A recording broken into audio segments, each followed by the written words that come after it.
There's a quiet battle happening inside you at this very moment, and almost no one can see it. It isn't the battle between success and failure. It isn't the battle between talent and weakness. It's something far more dangerous. Every morning, before you even open your eyes, your brain has already decided who you are going to be today. It has already chosen your thoughts, your emotions, your excuses, your fears, long before you ever make your first decision. And the most unsettling part is this. If you never interrupt that silent process, you may spend your entire life living a story your mind wrote years ago. Have you ever wondered why some people change their lives completely, while others remain trapped in the same emotional cycle for decades? Why two people can read the same books, hear the same advice, dream the same dreams, yet only one of them transforms? The answer is hidden beneath everything you've been taught to believe, because change is not born from motivation. It is not born from wishing harder or waiting for the perfect moment. Real change begins when the mind that created your current life is no longer allowed to remain in control. And that is the moment most people fear more than failure itself. Jim Rohn often reminded us that our lives are shaped not by what happens to us, but by what we repeatedly do. Yet behind every repeated action lives something even deeper, a repeated thought. Before there is a habit, there is a belief. Before there is a result, there is an identity. Your brain is constantly listening to the story you tell yourself, and with every repetition, it quietly builds that story into your reality. It doesn't stop to ask whether the story is true. It simply asks one question. Should I strengthen this pathway again? And every day, without realizing it, you answer yes. Perhaps you looked in the mirror and whispered promises only you could hear. Tomorrow, I'll become disciplined. Tomorrow, I'll stop procrastinating. Tomorrow, I'll finally become the person I know I can be. But tomorrow arrives carrying yesterday's brain. The same emotional patterns wake up with you. The same invisible fears sit beside you at breakfast. The same voice quietly reminds you of every mistake you've ever made. It feels as though life itself is holding you back, when in reality, your own neural patterns are simply protecting what they already know. Your brain does not naturally chase greatness. It protects familiarity, even when familiarity is painful. That is why people often remain loyal to suffering they cling to hate. They stay inside jobs that slowly drain their spirit. They remain in relationships where silence hurts louder than arguments. They postpone dreams until hope begins to feel embarrassing. Not because they enjoy pain, but because pain they understand feels safer than possibility they cannot predict. The human brain confuses familiar with safe. It would rather repeat an old wound than risk an unknown future. And until you understand this, you may continue blaming your circumstances while your subconscious quietly rebuilds the same prison every single day. Think about the child you once were. Before the world told you who you were supposed to become. Before someone laughed at your dreams. Before rejection convinced you to become smaller. Before criticism taught you to doubt your own instincts. Your brain absorbed every emotional experience like wet cement. Every disappointment left fingerprints. Every moment of abandonment whispered a new belief. Every unexpected failure carved another invisible pathway inside your mind. None of these experiences asked for your permission. They simply became part of the operating system running your life. As the years passed, those pathways became stronger, not because they were true, but because they were repeated. A single fearful thought became a habit. A habit became a personality. A personality became an identity. Eventually, you stopped saying, I feel afraid, and started saying, I am an anxious person. You stopped saying, I failed, and started saying, I'm a failure. Notice the difference. One describes an experience. The other becomes a definition. The brain loves definitions because they remove uncertainty. But definitions can also become invisible cages. Most people believe they see reality exactly as it is. They don't. They see reality through the wiring of their own minds. Two people can experience the same setback, yet one sees an ending while the other sees a beginning. The event remains identical. The interpretation changes everything. Your brain filters the world according to the identity it believes you possess. If you believe you are unworthy, you'll notice rejection more than opportunity. If you believe you are powerless, you'll remember every loss while ignoring every victory. The brain is always searching for evidence to prove itself right, even when being right is destroying your future. This is why positive thinking alone rarely changes a life. You cannot pin confidence over deeply rooted fear and expect transformation. The subconscious is not persuaded by temporary excitement. It listens to repetition. It trusts consistency. It believes what you practice emotionally, not what you occasionally say out loud. That's why motivation fades so quickly. It speaks to the surface of the mind while old neural pathways continue whispering underneath. Real transformation demands something much deeper than inspiration. It requires reconstruction. Imagine walking through a dense forest every single day using the exact same trail. Over time, that trail becomes clear, comfortable, automatic. Now imagine deciding to create a completely different path. At first, every step feels unnatural. Branches push against you. The ground feels uneven. Progress seems painfully slow. Your brain reacts the same way whenever you attempt to become someone new. It resists unfamiliar thinking because unfamiliar thinking feels dangerous. The discomfort you experience isn't proof you're failing. It's often proof you're leaving the old trail behind. The tragedy is that most people mistake this discomfort for a sign to quit. They assume discipline should feel easy after a few days. They expect confidence before they've earned trust in themselves. They wait until fear disappears before taking action. But fear was never the enemy. Familiarity is. The old version of you survives only through repetition. Every time you surrender to yesterday's habits, yesterday's identity quietly celebrates another victory. It doesn't need to overpower you. It only needs you to repeat yourself one more time. Here's the hidden truth that changes everything. Your brain is not your master. It is your servant. It adapts to whatever you repeatedly command it to become. Neuroscientists call it neuroplasticity. Jim Rohn called it personal development. Different words, same timeless truth. You are not permanently wired. You are continuously wiring yourself. Every thought you consistently entertain, every emotion you repeatedly rehearse, every action you courageously repeat, together they reshape the architecture of your mind. Slowly, quietly, powerfully. But there is one obstacle standing between who you are and who you could become, and almost nobody sees it because it wears a familiar face. It sounds like logic. It feels like caution. It even disguises itself as common sense. Yet behind that quiet voice lies the very force that has stolen years from countless lives. And once you recognize that voice, you will never hear your own mind the same way again. That voice rarely shouts. It doesn't need to. It has spent years learning exactly how to sound like you. It whispers in moments when no one else is listening. Maybe tomorrow. This isn't the right time. What if you fail again?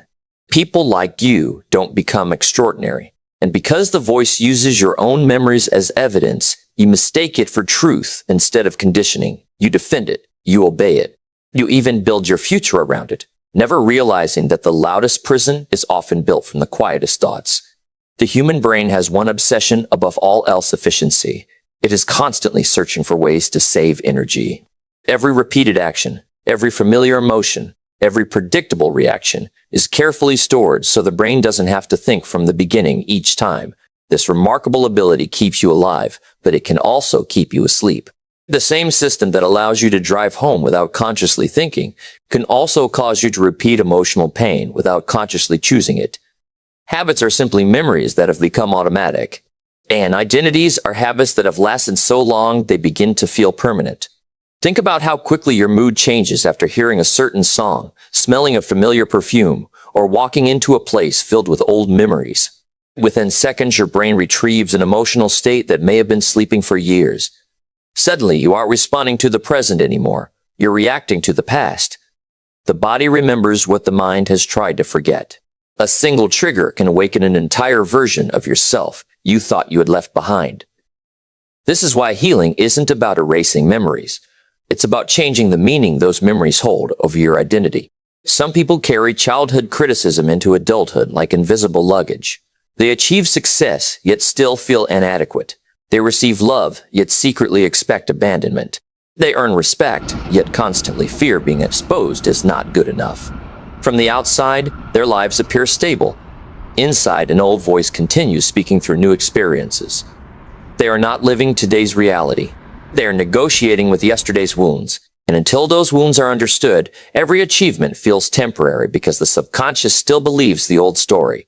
Jim Rohn believed that your philosophy determines your destiny. Most people hear those words and immediately think about business, finances, or success. But philosophy begins much closer to home. It begins with the private conversations you have when no one is watching. The opinions you repeat about yourself become the foundation upon which every future decision is built. If your internal philosophy says, "I always quit," then discipline feels unnatural.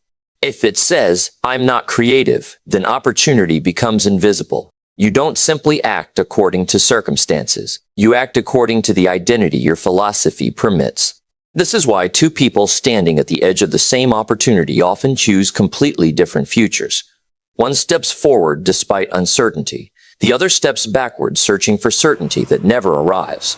The difference isn't courage alone. It's identity. One person's brain has learned to associate discomfort with growth. The other's has learned to associate discomfort with danger. The external challenge is identical. The internal wiring is not. And the mind will always protect the identity it believes is true, even if that identity keeps you painfully average. Have you noticed how quickly people defend their limitations? Tell someone they could build a better life and many will immediately explain why they can't. They will list circumstances, disappointments, responsibilities, unlucky breaks, difficult childhoods, and impossible odds. Some of those reasons are real. Some are deeply painful. But over time, explanations can quietly transform into identities. The brain begins collecting evidence that supports the limitation while ignoring evidence that challenges it. It isn't lying. It's filtering. It sees what it has been trained to see. Imagine wearing a pair of glasses with a barely noticeable tint. At first, you recognize the color. After enough time, you forget the glasses even exist. Eventually, you believe the world itself has changed. That's exactly what limiting beliefs do. They become invisible. You no longer notice the belief because you've mistaken it for reality. You don't think, "I have a belief that I'm unworthy." You simply experience life as though unworthiness is an undeniable fact. The greatest illusions are not the ones you see. They're the ones through which you see everything else. This is why motivation alone often disappoints people.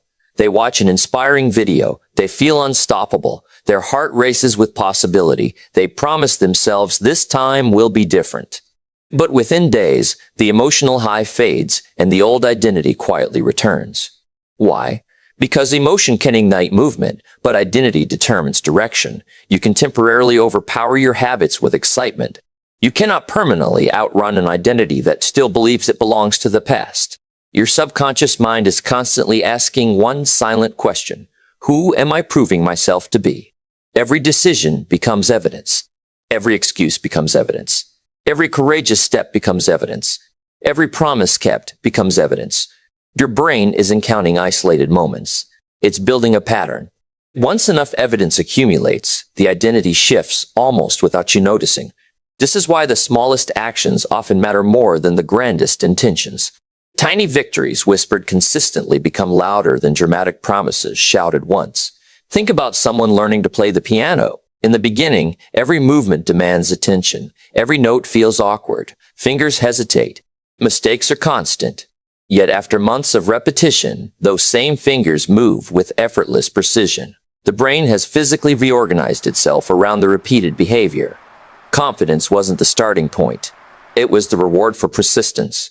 Your character develops exactly the same way. You don't become disciplined because you feel disciplined. You become disciplined because you repeatedly act in alignment with the person you intend to become until your brain finally accepts this is who we are now. The challenge is that the old identity rarely disappears without resistance. It argues. It negotiates.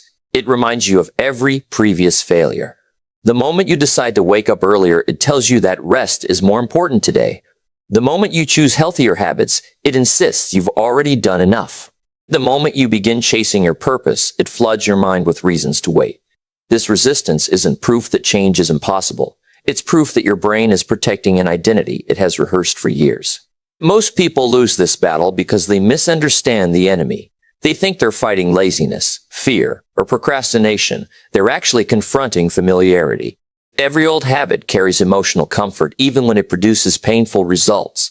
The familiar version of you knows exactly what tomorrow will look like. The unfamiliar version demands uncertainty. And uncertainty feels expensive to the brain. It costs energy. It requires attention. It threatens prediction. So the mind quietly whispers, stay where you are. Not because staying is better, but because staying is known. Yet, history has never been changed by people who worshipped comfort. Every remarkable life has been built by someone willing to disappoint an old identity. There comes a moment when you realize the greatest betrayal isn't failing your goals. It's remaining loyal to a version of yourself that no longer deserves your future.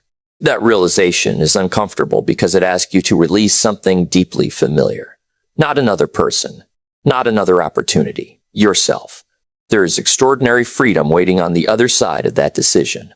Imagine waking up one morning and noticing that the thoughts which once controlled you have grown strangely quiet. The fear is still there, but it no longer sits in the driver's seat. The doubt still visits, but it no longer decides your direction. The excuses still knock on the door, but you no longer invite them inside. This is not because life became easier. It's because your identity became stronger than your emotions. Jim Rohn often reminded us that success is something you attract by the person you become. Those words carry a truth far deeper than wealth or achievement. Your future does not begin when circumstances finally improve.